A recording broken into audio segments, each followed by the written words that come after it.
ಪ್ರೀತಿಯ ವೀಕ್ಷಕರೇ, ಅಲ್ಮದೀನಾ ವಿಶೇಷ ಕಾರ್ಯಕ್ರಮಕ್ಕೆ ನಿಮಗೆಲ್ಲರಿಗೂ ಸ್ವಾಗತ.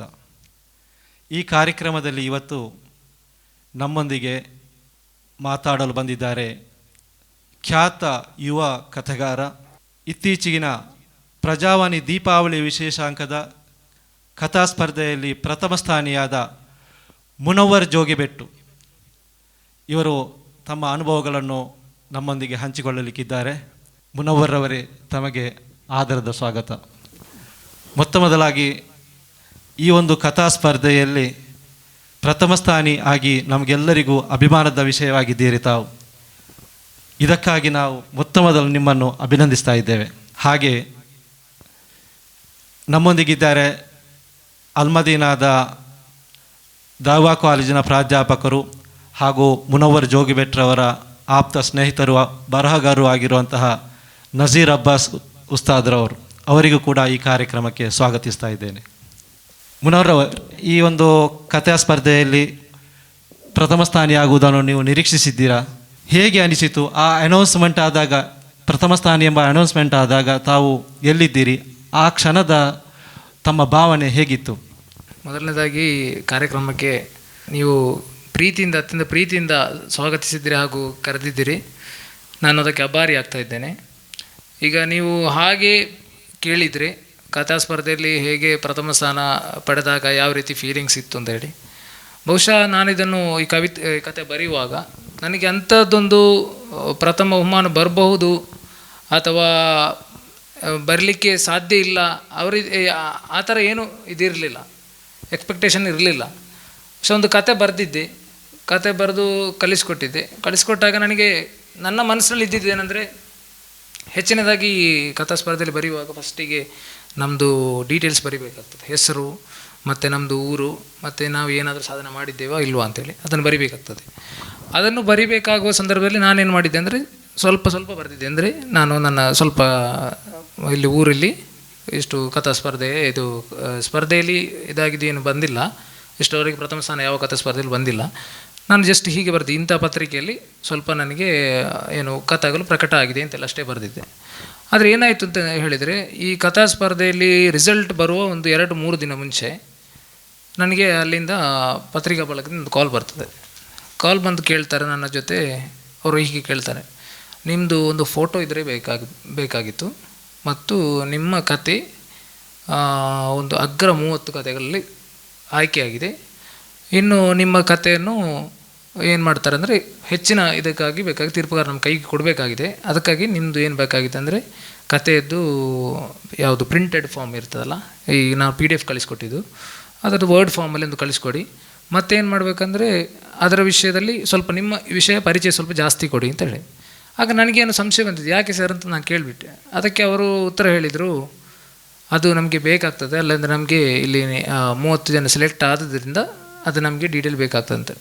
ಮತ್ತು ಅವ್ರು ಹೇಳಿದರು ಒಂದು 3 ದಿನದವರೆಗೆ ರಿಸಲ್ಟ್ ಬರ್ಬೋದು ಅಂತೇಳಿ ಹೇಳಿದರು.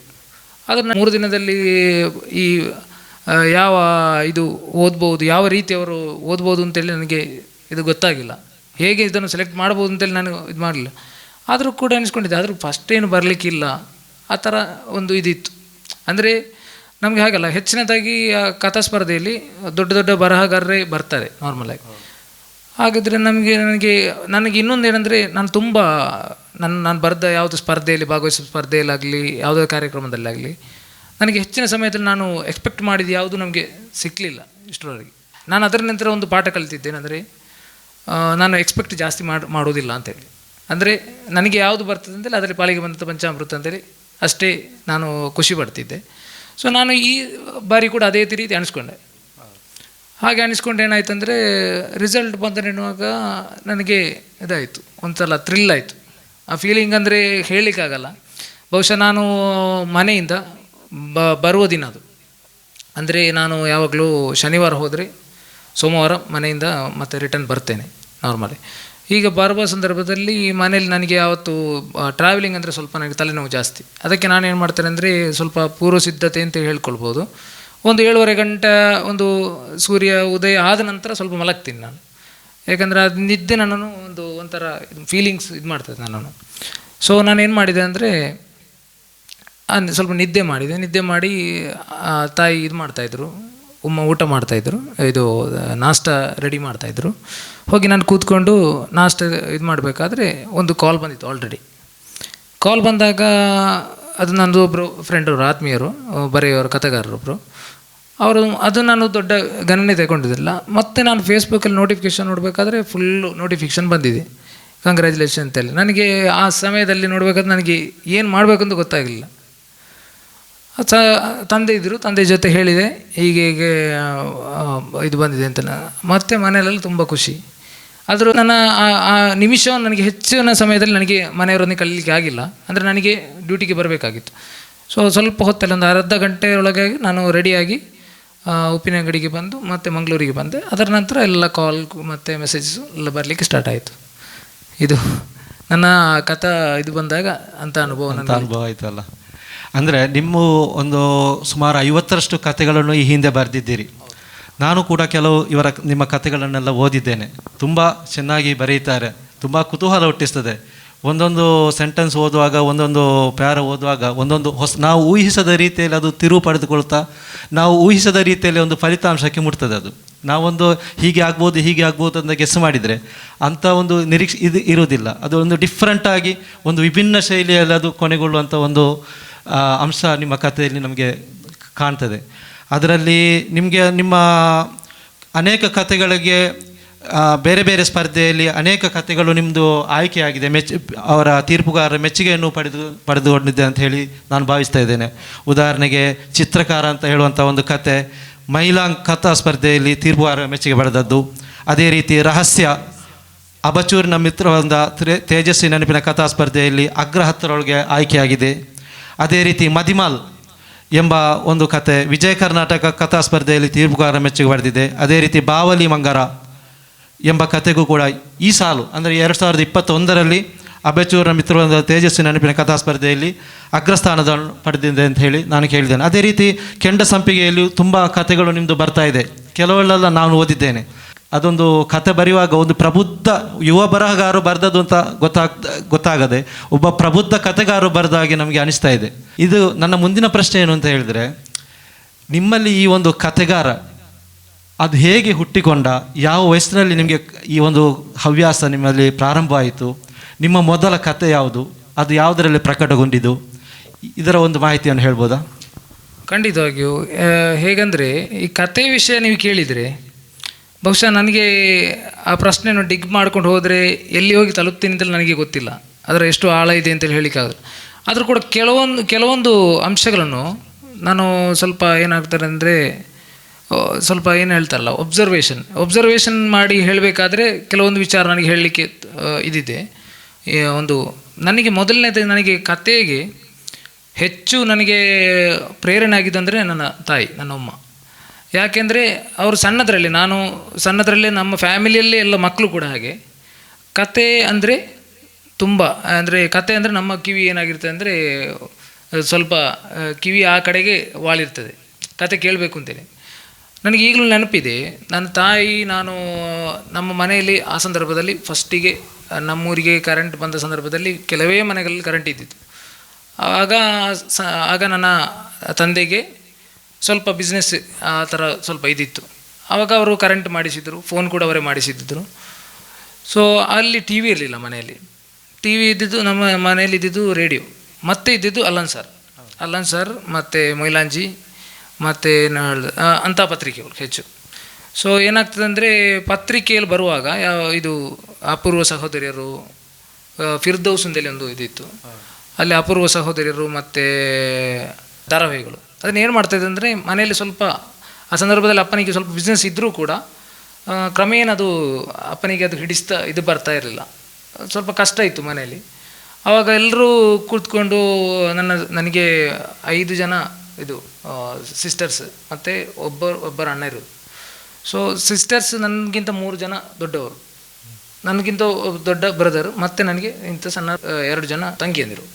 ಸೊ ಏನಾಗ್ತದೆ ಅಂದರೆ ದೊಡ್ಡ ಅಕ್ಕನಿಗೆ ಅಲ್ಲನ್ ಸರ್ ಮತ್ತು ಇದೆಲ್ಲ ಓದೋದಂದರೆ ಭಾಳ ಇಷ್ಟ. ಈ ಓದೋದಂದರೆ ಹೇಗೆ ಅಂದರೆ ಅದು ಹಳೆಯ ಕಾಲದಲ್ಲಿ ಒಂದು ಸ್ಟೈಲ್ ಇತ್ತು. ಹೇಗೆಂದರೆ ಎಲ್ಲರೂ ಜೊತೆಗೆ ಕೂತ್ಕೊಂಡು ನಾವೇನು ಮಾಡ್ತಾರೆ ಅಂದರೆ ಓದ್ತಾ ಇರ್ತೀವಿ. ಈ ಓದ್ತಾ ಇರುವಾಗ ದೊಡ್ಡವರು ಯಾರಾದರೂ ಇದ್ಕೊಂಡು ಓದೋದು. ಓದ್ತಾ ಇದ್ದರೆ ನಾವೆಲ್ಲ ಇಲ್ಲಿ ಕೂತ್ಕೊಂಡು ಕೇಳ್ತಾ ಇರಬೇಕು. ನಮಗೆ ಅದಕ್ಕಿಂತ ಫಾಸ್ಟಾಗಿ ಓದಲಿಕ್ಕೆ ಆಗಲ್ಲ.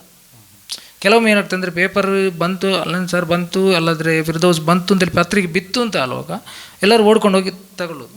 ನನಗೆ ಆಗ ನಾನೇ ಆವಾಗ 1ನೇ ಕ್ಲಾಸು 2ನೇ ಕ್ಲಾಸು ಏನೋ ಇದ್ದೆ. ಆದರೆ ನನಗೆ ಅಷ್ಟು ಫಾಸ್ಟಾಗಿ ಫಾಲೋ ಮಾಡಲಿಕ್ಕೆ ಓದಲಿಕ್ಕೆ ಬರಲ್ಲ. ಆದರೂ ಕೂಡ ಕೆಲವೊಂದು ಸಲ ನಾನು ಅವರಿಗಿಂತ ಬೇಗ ಓದಬೇಕು ಅಂತೇಳಿ ಸ್ವಲ್ಪ ಹೀಗೆ ಓದ್ತಾ ಇದ್ದೆ. ಆದರೂ ಅದೊಂದು ಎಕ್ಸೈಟ್ಮೆಂಟಾಗಿ ಉಳಿತಾಯಿತ್ತು. ಅವರು ಓದ್ತಾ ಇರುವಾಗ ಅದೊಂದು ಸರಾಗವಾದ ಶೈಲಿ, ಅದೇ ಹಳೆಯ ಶೈಲಿಯಲ್ಲಿ ಅವರು ಓದುವಂಥದ್ದು, ಅದನ್ನು ನಾವು ಕೇಳಿಸ್ಕೊಳ್ಳುವಂಥದ್ದು. ಮಾತ್ರ ಇದ್ದಂತೂ ರೇಡಿಯೋ ಏನಾಗ್ತದೆ ಅಂದರೆ, ರೇಡಿಯೋದಲ್ಲಿ ನನಗೆ ನೆನಪಿದ ಹಾಗೆ ಗುರುವಾರದಲ್ಲಿ ಜ್ಯೋತಿ ಎಸ್ ಕುತ್ತೆತ್ತವರು ಮತ್ತು ಯಾರೋ ಒಂದಿಬ್ಬರು ಆ್ಯಂಕರ್ಸ್ ಎಲ್ಲ ಓದೋರು, ಕತೆ ಓದೋರು. ಅವ್ರು ಓದೋ ಶೈಲಿಗೆ ನಾವು ಪರವಶನಾಗುತ್ತದೆ. ಆ ನಾಗರ ಬೆತ್ತ ಅಂತೇಳಿ ಒಂದೊಂದು ಕತೆ ಇತ್ತು. ಬಹುಶಃ ನಿಮಗೆ ಓದಿರ್ಬೋದಾ ಅಲ್ಲ ಕೇಳಿರ್ಬೋದೇ ನಾವು, ಒಂದು ನಾಗರ ಬೆತ್ತ ಅಂತೇಳಿ ಕತೆ. ಅದೆಲ್ಲ ನನಗೆ ಈಗ ನೆನಪಿಗೆ ಬರ್ತದೆ. ಅಂದರೆ ರೇಡಿಯೋದಲ್ಲಿ ನಾವೆಲ್ಲರೂ ಅದು ಕರೆಕ್ಟ್ ಆ್ಯಂಟೆನ ಸರಿ ಮಾಡುವಾಗ ಕರ ಅಂತೇಳಿ ಆಗುವಂಥದ್ದು. ಆ ಸಂದರ್ಭದಲ್ಲಿ ಅದನ್ನು ಕರೆಕ್ಟ್ ಕೇಳಿಸ್ಕೊಳ್ಳೋಕ್ಕೂ ಆಗಲ್ಲ ನಮಗೆ. ಆದರೂ ಕೂಡ ಸ್ವಲ್ಪ ಅದನ್ನು ಅಡ್ಜಸ್ಟ್ಮೆಂಟ್ ಮಾಡಿಕೊಂಡು ಹೇಗೂ ನಾವು ಅದು ಕೇಳಿಸ್ಕೊಳ್ತಾ ಇದ್ವಿ. ಅದರ ಮಧ್ಯದಲ್ಲಿ ಏನಾದರೂ ಆ್ಯಂಟೆನ ಬಿದ್ದೋದ್ರೆ ಮತ್ತೆ ಅದನ್ನು ಸರಿಪಡಿಸುವಂಥದ್ದು. ಆ ಕತೆ ಹೀಗೆ ಸಾಕ್ತಾಯಿತ್ತು. ಅದು ಕತೆ ಏನಾಗ್ತದೆ ಅಂದರೆ ನನ್ನೊಳಗೆ ಹೀಗೆ ಕತೆ ಏನಾಗ್ತದೆ ಅಂದರೆ ರೂಪುಗೊಳ್ತಾ ಇತ್ತು ಏನೋ. ಸೊ ಆದರೂ ಕೂಡ ನನಗೆ ಆ ಟೈಮಲ್ಲಿ ಬರೀಲಿಕ್ಕೆ ಅಂತೇಳಿ ಆಗಲಿಲ್ಲ. ಅಂದರೆ ಬರಿಬೇಕು ಅಂತೇಳಿ ನನ್ನ ತಲೆಯಲ್ಲಿ ಇರಲಿಲ್ಲ. ಏನಾಗ್ತದೆ ಅಂದರೆ ನನ್ನ ತಂಗಿ ಅಕ್ಕಂದಿರು ಒಬ್ಬಳು ಇದಕ್ಕೆಲ್ಲ ಬರೀತಾ ಇದ್ಲು, ಮುಫೀದಾ ಜೋಗಿಭಟ್ ಅಂತೇಳಿ.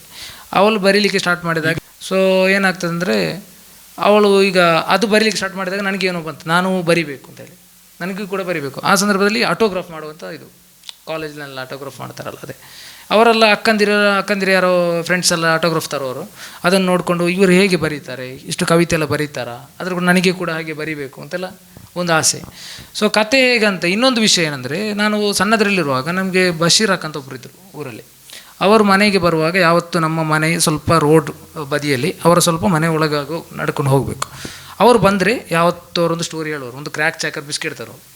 ಆ ಕ್ರ್ಯಾಕ್ ಚಾಕರ್ ಬಿಸ್ಕೆಟ್ ಕಾಯ್ತಾ ನಾವು ಕೂತ್ರೆ ಆ ಬಿಸ್ಕೆಟ್ ತಿಂದ ನಂತರ ಅದು ರಾತ್ರಿ ಅಂದರೆ ಒಂದು 9 ಗಂಟೆ ನಂತರ 10 ಗಂಟೆ ನಂತರ ನಡ್ಕೊಂಡು ಬರೋ ಉಪ್ಪಿನಂಗಡಿಯಿಂದ ನಂತರ ಆ ಸಂದರ್ಭದಲ್ಲಿ ಸ್ಟ್ರೀಟ್ ಲೈಟ್ ಏನು ಇರಲ್ಲ.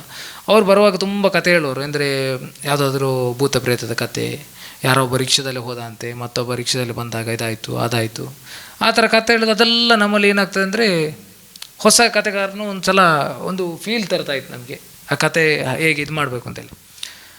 ಮತ್ತೇನಾಗ್ತದೆ ಅಂದರೆ ಇನ್ನೊಬ್ಬರು ಇದ್ದರು ನಮ್ಮ ಅಮ್ಮೆರ್ತಜ್ಜ ಅಂತ. ನನ್ನ ಡರ್ಬನ್ ಇದಿನಬ್ಬ ಕಿರುಕಾದಂಬರಿ ನೀವು ಓದಿರ್ಬೋದು ಬಹುಶಃ. ಅದರಲ್ಲಿ ಕಥಾಪುರುಷನಾಗಿ ಬರುವಂಥವ್ರು ಅವರು. ಬಹುಶಃ ನಮಗೆ ಆ ಕಥೆ ಹೇಳಿದ್ದು ಕೂಡ ಅವರ ತಂದೆಯವರ ಇದು ಕತೆ.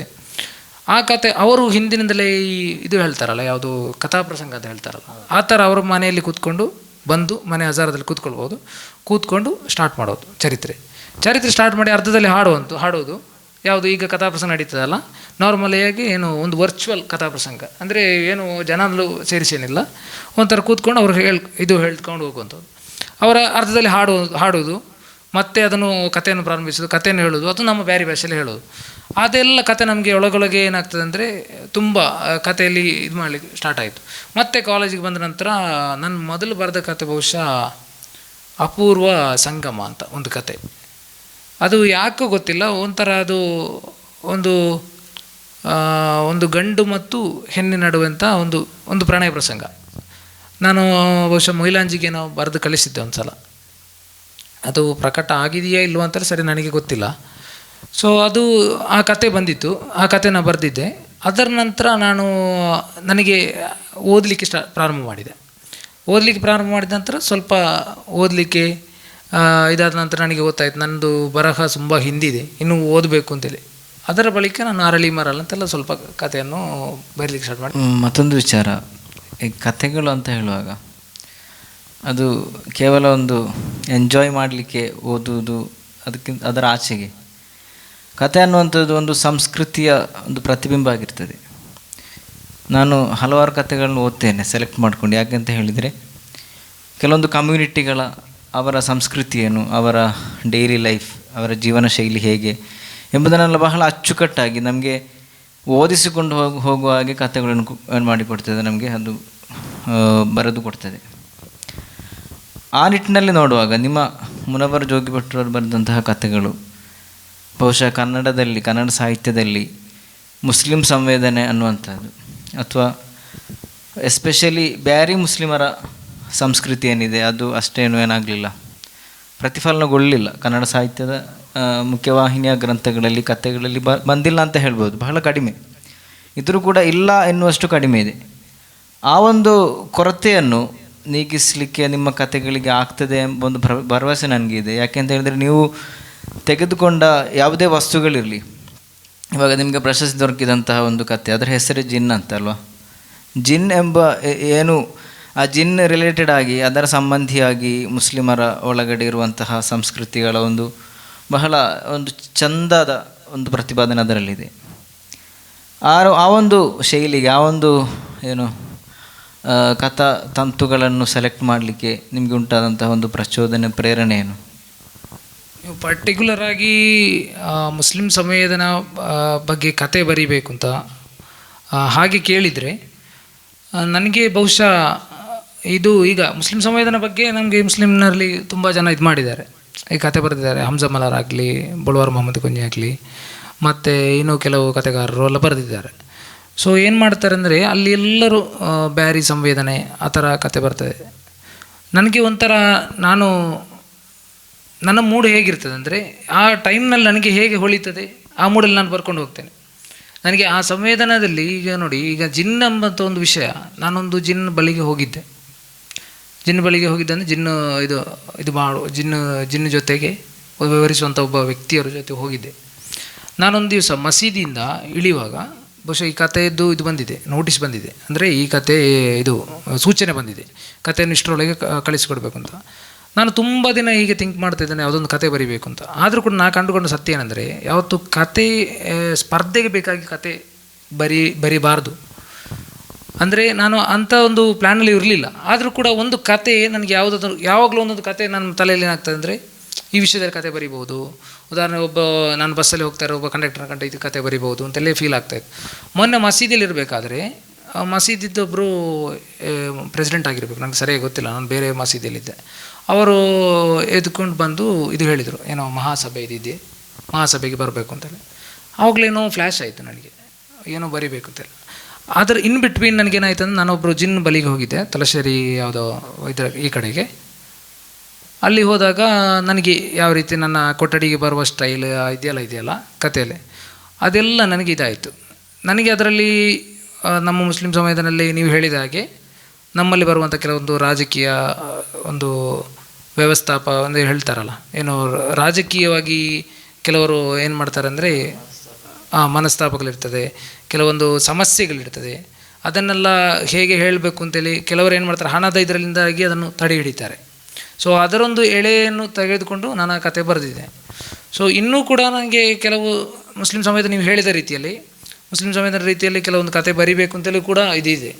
ಅದು ಕೆಲವೊಂದು ಈಗ ನೋಡಿ, ನಾನು ಬಸ್ಸಲ್ಲಿ ಬರುವಾಗಲಿ, ಕೆಲವೊಮ್ಮೆ ನಾನು ಟ್ರಾವೆಲ್ ಮಾಡ್ತಾ ಇರುವಾಗಲಿ, ಯಾವಾಗಾದ್ರೂ ಒಂದು ಪಾತ್ರ ಕಂಡುಕೊಂಡ್ರೆ ನನಗೇನಾದರೂ ಹೇಳಬೇಕು ಅಂತೇಳಿ ಇದಾಗ್ತದೆ, ಫೀಲ್ ಬರೋಕ್ಕೆ ಸ್ಟಾರ್ಟ್ ಆಗ್ತದೆ. ಅಂದರೆ ನಮ್ಮ ಸುತ್ತಮುತ್ತಲೇ ಇರುವಂತಹ ಪಾತ್ರಗಳೇ, ಜನರೇ ನಿಮ್ಮ ಕಥೆಗಳಲ್ಲಿ ಪಾತ್ರಗಳಾಗಿ ಬರ್ತಾರೆ. ಖಂಡಿತ ಹಾಗೆ ಬರ್ತದೆ. ಆ ರೀತಿ ಹೌದು. ಇವಾಗ ಸಾಹಿತ್ಯ ವಿಮರ್ಶೆಗೆ ಬರುವುದಾದರೆ ಪೋಸ್ಟ್ ಮಾಡರ್ನ್ ಕಥೆಗಳೆಲ್ಲ ಆ ಶೈಲಿಯಲ್ಲಿ ಇರ್ತದೆ. ಅಂದರೆ ನಮ್ಮ ರಿಯಲಿಸ್ಟಿಕ್ ಆಗಿರ್ತದೆ ಕಥೆಗಳು. ಯಾವುದೋ ಒಂದು ರಾಜರುಗಳ ಕಥೆ ಆ ರೀತಿ ಹೇಳುವಂಥದ್ದಲ್ಲ. ಒಬ್ಬ ಜನಸಾಮಾನ್ಯನ ಡೈಲಿ ಲೈಫ್ನಲ್ಲಿ ಬರುವಂತಹ ವ್ಯಕ್ತಿಗಳು, ವಸ್ತುಗಳು ಅದೇನಾಗಿ ಬರ್ತದೆ ಕಥೆಗಳಲ್ಲಿ, ಕಥಾಪಾತ್ರಗಳಾಗಿ ಬರ್ತದೆ. ಆ ನಿಟ್ಟಿನಲ್ಲಿ ಕೂಡ ನಿಮ್ಮ ಕಥೆಗಳು ಬಹಳ ಗಮನಾರ್ಹ ಅಂತ ನನಗೆ ಕಾಣ್ತಾ ಇದೆ. ಇನ್ನೊಂದು ವಿಷಯ ಏನಂದರೆ, ನೀವು ಬಹುಶಃ ಮದಿಮಾಲ್ ಅಂತ ಕತೆ ಓದಿರ್ಬೋದು. ನನ್ನದು ಮದಿಮಾಲ್ ಅಂತ ವಿಜಯ ಕರ್ನಾಟಕ ಫಸ್ಟಿಗೆ ನನಗೆ ಕಥೆಯಲ್ಲಿ ಕಥಾ ಇದಕ್ಕೆ ಒಂದು ನೀವು ಓದಿದ್ದೀರಿ. ಆ ಕತೆ ಇದರಲ್ಲಿ ಮನ್ನಣೆ ಸಿಕ್ಕಂಥ ಒಂದು ಇದು ಅಂದರೆ, ಫಸ್ಟಿಗೆ ನನಗೆ ವಿಜಯ ಕರ್ನಾಟಕ ಕಥಾ ಸ್ಪರ್ಧೆಯಲ್ಲಿ ಅಗ್ರ 25ರಲ್ಲಿ ಒಂದು ನನ್ನ ಕಥೆಯಾಗಿ ಆಯ್ಕೆಯಾಗಿತ್ತು. ಆ ಸಂದರ್ಭದಲ್ಲಿ ಏನಾಗುತ್ತೆ ಅಂದರೆ, ಆ ಕತೆ ಎಲ್ಲಿ ಹುಟ್ಟಿದೆ ಅಂದರೆ, ನಾನು ಕೆಲಸ ಮಾಡ್ತಿದ್ದ ಕಂಪನಿಗೆ ನಾನಲ್ಲಿ ಬಂದರಿಗೆ ಹೋಗ್ತಾಯಿದ್ದೆ, ನನ್ನ ಆಫೀಸಿಗೆ. ಅಲ್ಲಿ ಯಾವಾಗಲೂ ಊಟ ಮಾಡಲಿಕ್ಕೆ ಹೋಗ್ತಾಯಿದ್ದೆ. ಒಂದು ಹೋಟೆಲ್ ಹೆಸರು ಸಮುದ್ರ ಅಂತ. ಅಲ್ಲಿದ್ದ ವೇಟರ್ ಅಥವಾ ಓನರ್ ಯಾರಾದರೂ ಓದಿದ್ರೆ ಬಹುಶಃ ನನಗೇನೋ ಏನಾದರೂ ಹೇಳ್ತಿದ್ರೇನೋ. ಅದನ್ನು ಹಿಡ್ಕೊಂಡು ಆ ಕತೆ ಇದು ಮಾಡಿಕೊಂಡು ಬರ್ಕೊಂಡು ಹೋದೆ. ಕೊನೆಯಲ್ಲಿ ಏನಾಯ್ತು ಅಂದರೆ, ಸ್ವಲ್ಪ ಅದೇನೋ ಏನಾಗಿದೆ, ಕ್ಲೈಮ್ಯಾಕ್ಸ್ ಸ್ವಲ್ಪ ಅರ್ಜೆಂಟ್ ಮಾಡಿದ ರೀತಿಯಲ್ಲಿ ನನಗೆ ಫೀಲ್ ಆಯಿತು. ಯಾವುದೋ ಒಂದು ಬೇರೆ ತಿರುವಿನಲ್ಲಿ ಇದು ಪಡ್ಕೊಂಡಾಗೆ ಆಯಿತು ನನಗೆ. ಸೊ ಅದೊಂಥರ ಅದೊಂದು ಅನುಭವ ನನಗೆ. ಅಂಥ ಕೆಲವೊಂದು ಪಾತ್ರಧಾರಿಗಳು ಬಂದು ಹೋಗ್ತಾರೆ ಕಥೆಯಲ್ಲಿ. ಅದು ಕೂಡ ನಿಮ್ಮ ಮಧುಮಾಲ್ ಕಥೆಯಲ್ಲಿ ಒಬ್ಬ ಗಂಜಿ ಊಟಕ್ಕೆ ಹೋಗಿ ಆ ಮಧುಮಾಲ್ ಮೀನನ್ನು ತಿನ್ನುವ ಅದರ ರುಚಿಯ ಚಟ ಹತ್ತಿಸಿಕೊಂಡು ಕೊನೆಗೆ ಅವನು ಅದರ ಬಗ್ಗೆ ರಿಸರ್ಚ್ ಮಾಡಿ ಡಾಕ್ಟರೇಟ್ ಪದವಿ ಪಡೆಯುತ್ತಾನೆ. ಅದು ಒಂದು ಒಳ್ಳೆಯ ಒಂದು ಐಡಿಯಾ. ಅದು ಗಂಜಿಗೆ ಊಟಕ್ಕೆ ಹೋದವನು ಅದನ್ನೇ ಆ ಫಿಶ್ನ ಬಗ್ಗೆ ರಿಸರ್ಚ್ ಮಾಡಿ ಸಮುದ್ರಕ್ಕೆ ಹೋಗಿ ಇವರಿಗೆ ಗೊತ್ತಿರೋದಿಲ್ಲ, ಮತ್ತೆ ಯಾವಾಗಲೂ ಪೇಪರಲ್ಲಿ ಫೋಟೋ ಬಂದಿರ್ತದೆ, ಆಗ ಇವರಿಗೆ ಹೋಟೆಲ್ನವರಿಗೆ ಗೊತ್ತಾಗ್ತದೆ ಇವನು ಡಾಕ್ಟರೇಟ್ ಪಡೆದಿದ್ದಾನೆ ಅಂತ ಹೇಳಿ. ಅದು ಏನಂದರೆ ಆ ಪಾತ್ರಧಾರಿ ಕೂಡ ನನ್ನೊಬ್ಬರು ಆತ್ಮೀಯರು. ಆ ಕತೆ ಓದಿದಾಗ ಅವರು ಕೂಡ ಹೇಳಿದರು, ನನ್ನನ್ನೇ ನೀನೆಲ್ಲ ಚಿತ್ರಿಸಿದ್ದೆ, ನಾಳೆ ಇನ್ನೊಬ್ಬರು ಗೆಳೆಯನು ಯಾರಾದರೂ ಚಿತ್ರಿಸಿದರೆ ಏನು ಮಾಡೋದು ಅಂತೇಳಿ. ಅಂಥ ಕಥೆಗಳು ಬರ್ತದೆ. ಇದು ತೇಜಸ್ವಿ ಅವರದು ಪರಿಸರ ಕಥನದಲ್ಲಿ ಪುಸ್ತಕದಲ್ಲಿ ಒಂದು ಕಡೆ ಬರ್ತದೆ, ಒಂದೊಬ್ಬರು ಪಾತ್ರಧಾರಿಯನ್ನು ಅವರು ಬರೆದಿರ್ತಾರೆ. ಸೊ ಏನೋ ಒಂದು ಮಾರ್ಕೆಟಲ್ಲಿ ಏನೋ ಬಸ್ಸನ್ನು ಕಾಯ್ತಾ ಇದ್ದ ಸಂದರ್ಭದಲ್ಲಿ ಅವರು ಓಡ್ಕೊಂಡು ಬಂದು ಮನೆಗೆ ಏನೋ ಬರ್ತಾರೆ, ಆ ಪಾತ್ರಧಾರಿಯೇ ಬರ್ತಾನೆ ಅಲ್ಲಿಗೆ. ಆವಾಗ ಬಂದು ನನ್ನ ಬಗ್ಗೆ ಏನೋ ಬರೆದಿದ್ದೀರಂತೆ ನೀವು ಅಂತ ಕೇಳ್ಕೊಂಡು ಬರ್ತಾರೆ. ನನಗೆ ಈ ರೀತಿ ಯಾರಾದರೂ ಪಾತ್ರಧಾರಿಗಳು ಬಂದು ನನ್ನ ಹತ್ರ ಮಾತನಾಡಿಸಿದರೆ ನನಗೆ ಆ ಫೀಲ್ ಬರಲಿಕ್ಕೆ ಸ್ಟಾರ್ಟ್ ಆಗ್ತದೆ. ನಾನು ಬರೆದ ನಿಂತ ಅವರು ಹಾಗಿದ್ದು. ಆದರೆ ನಾವು ಕಾಲ್ಪನಿಕ ಇದರಲ್ಲಿ ಮಾಡ್ಕೊಂಡು ಹೋಗ್ತೇವೆ, ಬಹುಶಃ ಅವರೇ ಸತ್ಯ ಘಟನೆಯಲ್ಲಿ ಇರಬೇಕಾಗಿಲ್ಲ.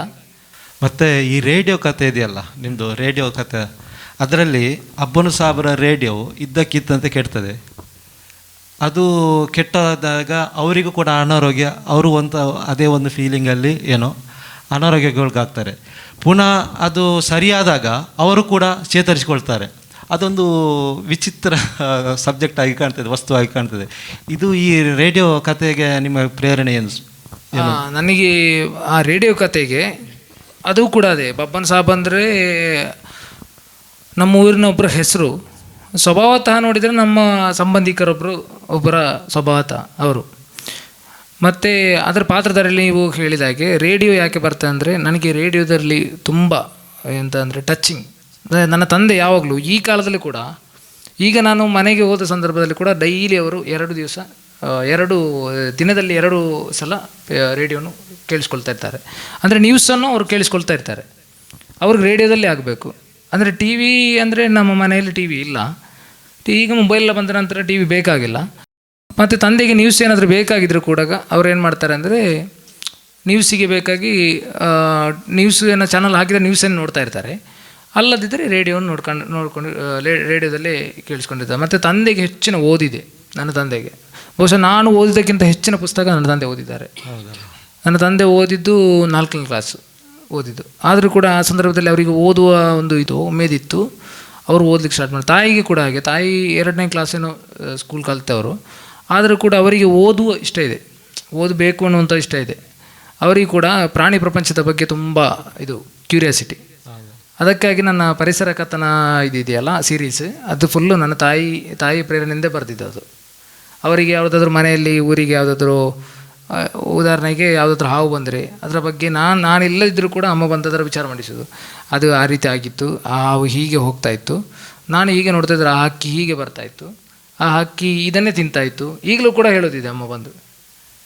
ಅಮ್ಮನಿಗೆ ಬಹುಶಃ ಈ ಕತೆ ಸೀರೀಸ್ ನಿಲ್ಲಿಸಿದ್ದು ಗೊತ್ತಿರಲಿಕ್ಕಿಲ್ಲ, ಬರೆದಿದ್ದು ಗೊತ್ತಿದೆ. ಅವರಿಗೆ ಕೂಡ ಓದಲಿಕ್ಕೆ ಅಷ್ಟು ಸ್ಪೀಡಾಗಿ ಬರಲ್ಲ. ಅಂದರೆ ಈಗ ಕಣ್ಣಿನ ದೋಷ ಇದೆ, ದೃಷ್ಟಿ ದೋಷ ಇದೆ. ಅದಲ್ಲದಿದ್ದರೂ ಕೂಡ ಅವರಿಗೆ ಓದಲಿಕ್ಕೆ, ಆದರೂ ಅವರು ಕೇಳಿಸ್ಕೊಳ್ತಾರೆ. ನಾವು ಬರೆದ ಕಥೆಯನ್ನು ಅವರ ಜೊತೆ ಹಿಡ್ಕೊಂಡು ಓದೋದು, ಅವರು ಹೇಳೋದು ಈ ಕತೆ ಚೆನ್ನಾಗಿದೆ ಅಂತ ಹೇಳೋದು. ಅದು ಒಂಥರ ನಮ್ಮ ಮನೆಯಲ್ಲೇ ಬಂದಂಥ ಒಂದು ಸಂಸ್ಕೃತಿ ಥರ ಹಾಗೆ ನಡೀತಾ ಇದೆ. ಮತ್ತು ಈ ಚಿತ್ರಕಾರ ಅಂತ ಒಂದು ಕತೆ ಬರೆದಿದ್ದೀರಲ್ಲ, ಅದರಲ್ಲಿ ಒಬ್ಬ ಸ್ಯಾಮ್ಯುವಲ್ ಚಿತ್ರಕಾರ ಕಲಾವಿದ, ಅವನು ತನ್ನ ಯಾರಿಗೂ ಗುಣಪಡಿಸದ ಒಂದು ಕಾಯಿಲೆಯನ್ನು ಖಾಲಿ ಚಿತ್ರದ ಮೂಲಕವೇ ಆ ಚಿತ್ರವನ್ನೇ ಬಿಡಿಸಿ ಗುಣಪಡಿಸ್ತಾನೆ. ಅದೊಂದು ವಿಶಿಷ್ಟ ಒಂದು ಅದು ಪ್ರಯೋಗ. ಅಂದರೆ ಒಂದು ಕಲೆಯ ಮೂಲಕ ಒಂದು ರೋಗವನ್ನು ಗುಣಪಡಿಸುವುದು, ಸಂಗೀತ ಕಲೆಯ ಮೂಲಕ ಆಗಲಿ ಅಥವಾ ಚಿತ್ರಕಲೆಯ ಮೂಲಕವಾಗಿ ಗುಣಪಡಿಸುವಂಥದ್ದು. ಅದೇ ರೀತಿ ಆ ಗುಣಪಡಿಸಿದ ಆ ಮಗಳ ತಂದೆ ಮಾತ್ರ ಅವನಿಗೆ ದ್ರೋಹ ಬಗೆಯುತ್ತಾನೆ. ಅವನ ಹೆಂಡತಿಯ ಶೀಲವನ್ನೇ ಅಪಹರಿಸ್ತಾನೆ ಮತ್ತು ಕೊಲೆಯನ್ನು ಕೂಡ ಮಾಡ್ತಾನೆ. ಅದು ಕೂಡ ಒಂದು ಒಳ್ಳೆಯ ಕತೆ ಅಂತ ಹೇಳ್ಬೋದು ಅಲ್ವಾ? ಅದೊಂದು ನೆಗೆಟಿವ್ ರೋಲಲ್ಲಿ ಹೋಗ್ತದೆ. ಅಂದರೆ ನನ್ನ ಕತೆ ಬಹುಶಃ ಅದು ಪಾಸಿಟಿವ್ ರೋಲಲ್ಲಿ ಹೋದರೆ ಏನಾಗ್ತಿತ್ತು ಅಂದರೆ ಆ ಕತೆ ಸ್ವಲ್ಪ ಇದಾಗ್ತದೆ. ಬಸ್ ಅದು ಏನಾಗ್ತದೆ ಅಂದರೆ, ಈಗ ನೋಡಿ ಆ ಕತೆ ನೀವು ಹೇಳಿದ್ರಲ್ಲ, ನೆಗೆಟಿವ್ ರೋಲಲ್ಲಿ ಯಾಕೆ ಹೋಯ್ತು ಅಂದರೆ, ನಾವು ಈಗ ಸತ್ಯ ಘಟನೆ ನಡೀತಾ ಇರೋದು ಯಾವಾಗ ಯಾರಿಗಾದರೂ ಕೂಡ ಸತ್ಯವಂತರಿಗಾಗಲಿ ಯಾರಾದರೂ ಕಷ್ಟಪಟ್ಟವರಿಗಾಗಲಿ ಅವರಿಗೆ ಸಿಗುವಂಥ ಇದಿರ್ತದಲ್ಲ ಪ್ರತಿಫಲ ಯಾವಾಗಲೂ ಈ ಕಾಲದಲ್ಲಿ ನೋಡಲಿಕ್ಕಾದರೆ ಅವರಿಗೆ ನ್ಯಾಯ ಸಿಗೋದಿಲ್ಲ. ನನಗೆ ಅದನ್ನೇ ಚಿತ್ರಿಸಬೇಕಾಗ್ತದೆ. ಆದರೆ ಏನಾಗ್ತದೆ ಅಂದರೆ ಕಥೆಯಲ್ಲಿರೋ ಆಡಿಯನ್ಸ್ ಜಾಸ್ತಿ ವ್ಯಥೆ ಪಡ್ತಾರೆ, ಕತೆ ಓದ್ಕೊಂಡು ತುಂಬ ವ್ಯಥೆ ಪಡ್ತಾರೆ. ಈಗ ಉದಾಹರಣೆಗೆ ನನಗೆ ಯಾವುದೋ ಕತೆ ನೆನಪಿಗೆ ಬರ್ತಾಯಿಲ್ಲ, ಮೈನಾ ಕತೆ ಆಗಿರಬೇಕು ಬಹುಶಃ, ನನ್ನದು ಪ್ರಜಾವಾಣಿ ಪ್ರಕಟವಾದ ಮೈನಾ ಕತೆ. ಅದರಲ್ಲಿ ಒಂದು ಕಥೆಯಲ್ಲಿ ಕೊನೆಗೆ ಏನಾಗ್ತದೆ ಅಂದರೆ ಒಂದು ಡಿವೋರ್ಸ್ ಆದಂಥ ಒಬ್ಬಳು ಹೆಂಡತಿಯನ್ನು ಹುಡುಕೊಂಡು ಒಬ್ಬ ಗಂಡ ನೆದರ್ಲ್ಯಾಂಡಿಗೆ ಬರುವಂಥದ್ದು. ಬಂದ ಸಂದರ್ಭದಲ್ಲಿ ಕೊನೆಗೆ ಏನಾಗ್ತದೆ ಅಂದರೆ ಅಲ್ಲಿ ಒಂದು ಫೈನಲ್ ಆಗಿ ಅವರೊಂದು ಸಿಮೆಟ್ರಿಯಲ್ಲಿ ಎಂಡ್ ಆಗ್ತಾರೆ, ಅಂದರೆ ಕಥೆಯಲ್ಲಿ ಕೊನೆ ಆಗ್ತದೆ. ಆ ಸಂದರ್ಭದಲ್ಲಿ ಕೂಡ ಆ ಕತೆ ಓದ್ಕೊಂಡು ಕೆಲವ್ರಿಗೆ ಫೋನ್ ಮಾಡಿ ಕೇಳೋದುಂಟು, ಯಾಕೆ ಅಷ್ಟು ಇದಾಗಿದೆ ಅಂತೇಳಿ, ಯಾಕೆ ಅಷ್ಟು ಭಯಂಕರ ನಮಗೆ ಇದು ಮಾಡಿದ್ದೀರಿ, ನಿಮಗೆ ಅದು ಒಟ್ಟಿಗೆ ಮಾಡಲಿಕ್ಕೆ ಆಗಿರಲಿಲ್ವಾ, ಅವ್ರ ಜೊತೆ ಸೇರುವ ಹಾಗೆ ಮಾಡ್ಬೋದಿತ್ತಲ್ವಾ ಅಂತೆಲ್ಲ ಕೇಳ್ಬೋದಿತ್ತು. ಅದಕ್ಕೆಲ್ಲ ಅದು ಕರೆಕ್ಟ್. ಅದಕ್ಕೆ ನಮಗೆ ಏನು ಮಾಡಬೇಕಂದ್ರೆ ಅದಕ್ಕೆಲ್ಲ ಉತ್ತರಿಸಲಿಕ್ಕೆ ಕೆಲವೊಮ್ಮೆ ಅವರ ಇದಕ್ಕೆ ಬಿಟ್ಟುಬಿಡ್ಬೇಕು, ಭಾವನೆಗೆ ಬಿಟ್ಟುಬಿಡ್ಬೇಕು. ಆಗ ಏನಾಗ್ತದೆ ಅಂದರೆ ತುಂಬ ಅವರಿಗೆ ಇದು ಬರಲಿಕ್ಕೆ ಸ್ಟಾರ್ಟ್ ಆಗ್ತದೆ. ಮತ್ತೊಂದು ವಿಚಾರ, ನಿಮ್ಮನ್ನು ಬಹಳವಾಗಿ ಆಕರ್ಷಣೆ ಮಾಡಿದಂತಹ ಕತೆಗಳು ಯಾವುದೆಲ್ಲ ಅಂತ ಒಂದು ಹೇಳ್ಬೋದಾ? ನನಗೆ ಪರ್ಟಿಕ್ಯುಲರ್ ಆಗಿ ಹೇಳಿದರೆ, ನಾನು ಚಿತ್ರಕಾರ ಕತೆ ಬರೆಯೋದಕ್ಕಿಂತ ಮೊದಲು ಒಂದು ಇಂಗ್ಲೀಷ್ ಕಥೆಯನ್ನು ಓದಿದ್ದೆ. ನಾನು ಆಂಗ್ಲ ಪುಸ್ತಕನ ಓದೋದು ಬಹಳ ಕಡಿಮೆ. ಅಂದರೆ ನನಗೆ ಸಮಯ ಕೂಡ ಹೊಂದಿಸಬೇಕು. ಒಂದು ಸಂದರ್ಭದಲ್ಲಿ ನಿಮಗೆ ನೆನಪಿರ್ಬೋದು, ನಾನು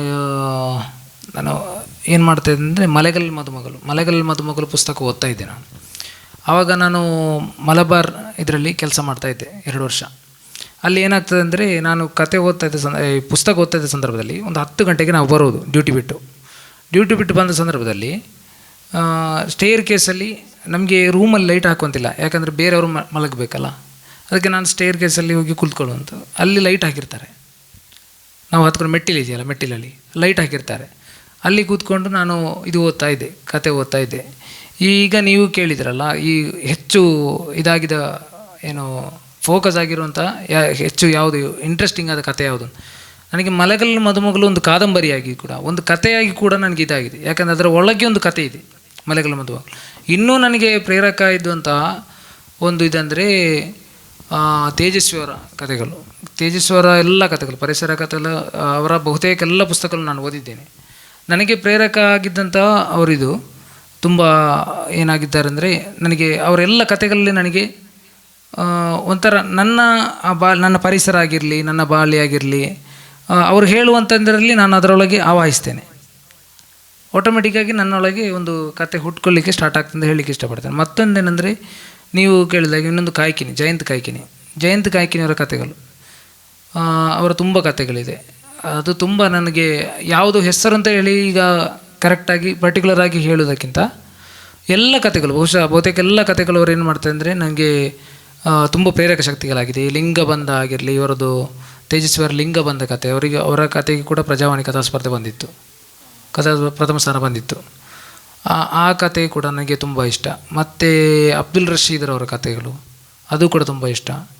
ಮತ್ತು ಹಂಸ ಮಲಾರವರ ಕಥೆಗಳು, ಕೆಲವೊಂದು ಕಥೆಗಳು.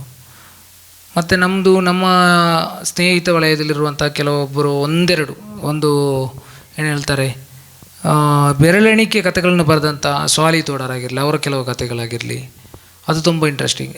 ಇನ್ನು ನನಗೆ ಈ ಕತೆ ಬರೀಲಿಕ್ಕೆ ಆಗಲಿ ನನ್ನ ಆಸಕ್ತಿ ಕ್ಷೇತ್ರ ಅಂತೇಳಿ ಸೆಲೆಕ್ಟ್ ಮಾಡಿದವರು ಇಬ್ಬರು ಅಂದರೆ, ಒಬ್ಬರು ನಮ್ಮ CM ಹನೀಫ್ ಹೇಳಾರೆ ಅವರು, ನನ್ನ ಯಾವ ಪುಸ್ತಕ ಓದಬೇಕು ಅಂತ ಆಗಿರಲಿ, ಯಾವ ಪುಸ್ತಕವನ್ನು ತಗೋಬೇಕು, ಯಾವ ಕ್ಷೇತ್ರವನ್ನು ಆಯ್ಕೆ ಮಾಡಬೇಕು ಅಂತೆಲ್ಲ ಹೇಳಿಕೊಟ್ಟವರಲ್ಲ ಅವ್ರಿಗೆ. ಯಾಕಂದರೆ ನಾನು ಓದ್ತಾ ಇರಲಿಲ್ಲ ಅಂದರೆ ನನಗೆ ಓದುವಂಥ ಏನೋ ಒಂದು ಯಾವುದು ಓದಬೇಕು ಅಂತೇಳಿ ಸೆಲೆಕ್ಟೆಡ್ ಇರಲಿಲ್ಲ.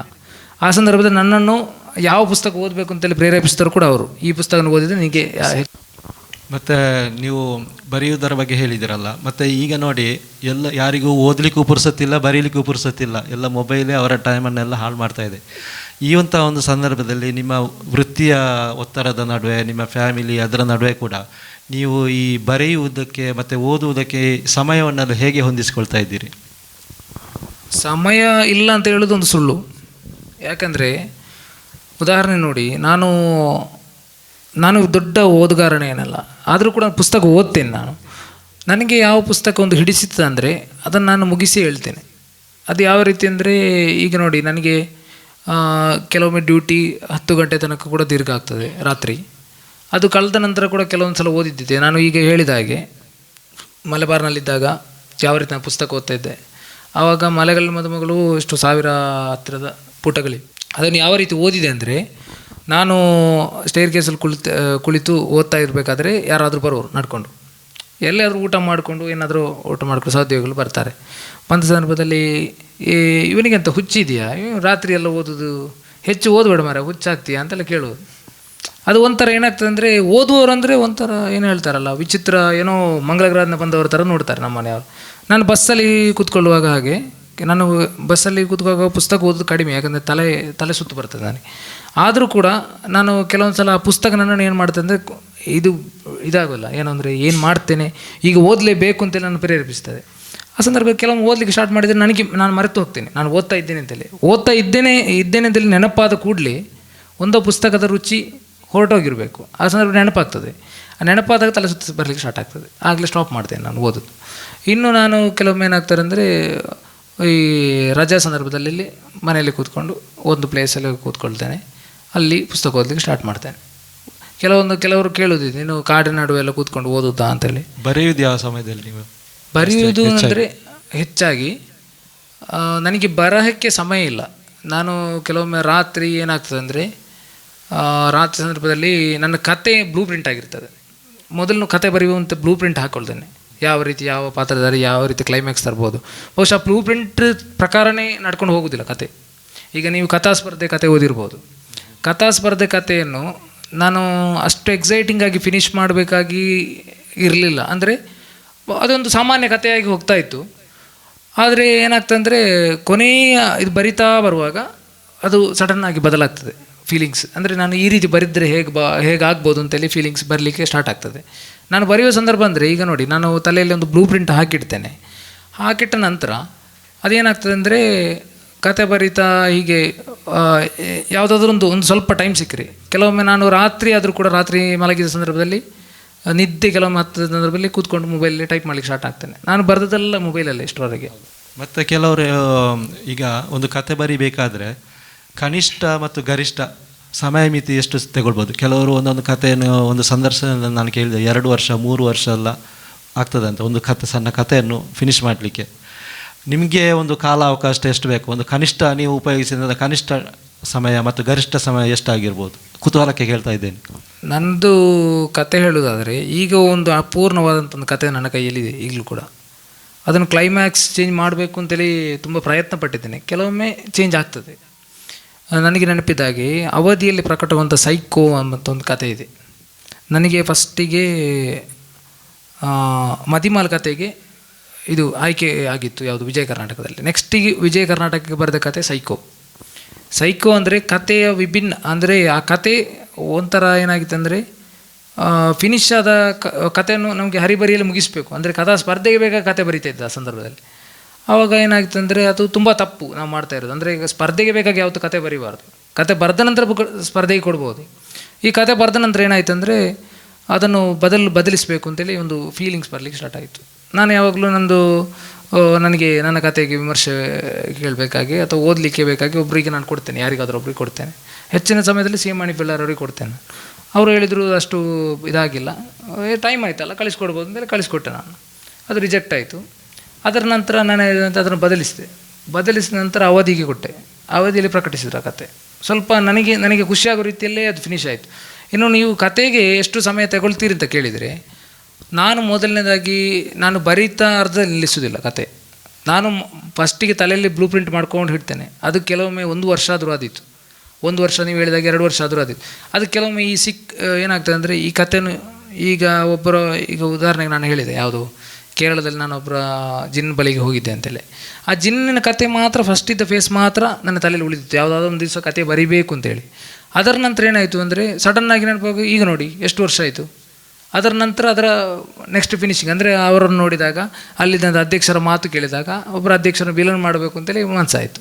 ಅದು ಕತೆ ಮತ್ತೆ ಮುಂದುವರಿಸ್ಕೊಂಡು ಹೋಯ್ತು. ಹಾಗೆ ಇಂದಿನ ಕಾಲದಲ್ಲಿ ಸಾಹಿತ್ಯ ಬರವಣಿಗೆಯ ವಿಚಾರಕ್ಕೆ ಬರುವುದಾದರೆ ಫಿಕ್ಷನ್ಗಳಿಗೆ ಅಂದರೆ ಕಾಲ್ಪನಿಕತೆ ಇರುವಂತಹ ಕೃತಿಗಳಿಗೆ ಬಹಳ ಬೇಡಿಕೆ ಇದೆ, ಜಾಸ್ತಿ ಓದುಗರಿದ್ದಾರೆ. ಇವಾಗ ಓದುಗರಿಲ್ಲ ಅನ್ನುವಂತಹ ಒಂದು ಆರೋಪ ಸಾಧಾರಣ ನ್ಯೂ ಜನರೇಷನ್ನ ಬಗ್ಗೆ ಸಾಧಾರಣ ಕೇಳಿಬರುವಂಥ ಒಂದು ಆರೋಪ ಅದು. ಇವತ್ತಿನ ಯುವಜನತೆ, ಹೊಸ ತಲೆಮಾರಿನ ಜನರು, ಮಕ್ಕಳು ಏನು ಮಾಡಲ್ಲ, ಓದಲ್ಲ ಅನ್ನುವಂಥದ್ದು. ಆ್ಯಕ್ಚುಲಿ ಓದ್ತಿದ್ದಾರೆ, ಅವರಿಗೆ ಬೇಕಾದಂತಹ ಪುಸ್ತಕಗಳು, ಅವರಿಗೆ ಅನುಗುಣವಾಗುವಂತಹ, ಅವರ ಆಸಕ್ತಿಗೆ ಒಗ್ಗಿಕೊಳ್ಳುವಂತಹ ಪುಸ್ತಕಗಳು ಅವರು ಓದ್ತಾನೆ ಇದ್ದಾರೆ. ಆ ರೀತಿ ಅಂದರೆ ಫಿಕ್ಷನ್ಗೆ ಹೆಚ್ಚಿನ ಏನು ಪ್ರಾಬಲ್ಯತೆ ಸಿಗ್ತಾ ಇದೆ. ನೀವು ಅಂದರೆ ಫಿಕ್ಷನ್ ಅಲ್ಲದೆ ನಾನ್ ಫಿಕ್ಷನ್ ಇದರಲ್ಲಿ ಬರೆದಿದ್ದೀರಾ? ಅಂದರೆ ಫಿಕ್ಷನಲ್ಲೇ ಜಾಸ್ತಿಯಾಗಿ ಅಂದರೆ ಕಾಲ್ಪನಿಕವಾದಂಥ ನೀವು ಹಾಡುಗಳನ್ನು ಕೂಡ ಬರೆದಿದ್ದೀರಿ, ಅದರಲ್ಲೇ ಏನು ಫೋಕಸ್ ಮಾಡಿಕೊಂಡು ಅಂತಹ ಅದರಲ್ಲೇ ಏನು ದೊಡ್ಡ ಕೃತಿಗಳನ್ನು, ಕಥೆಗಳನ್ನು ಬರೆಯಬೇಕು ಎನ್ನುವಂತಹ ಒಂದು ತೀರ್ಮಾನಕ್ಕೆ ಬಂದು ಮುಟ್ಟಿದ, ಅಲ್ಲದು ಆಗಿ ಹೋದದ್ದು ಆ ರೀತಿ?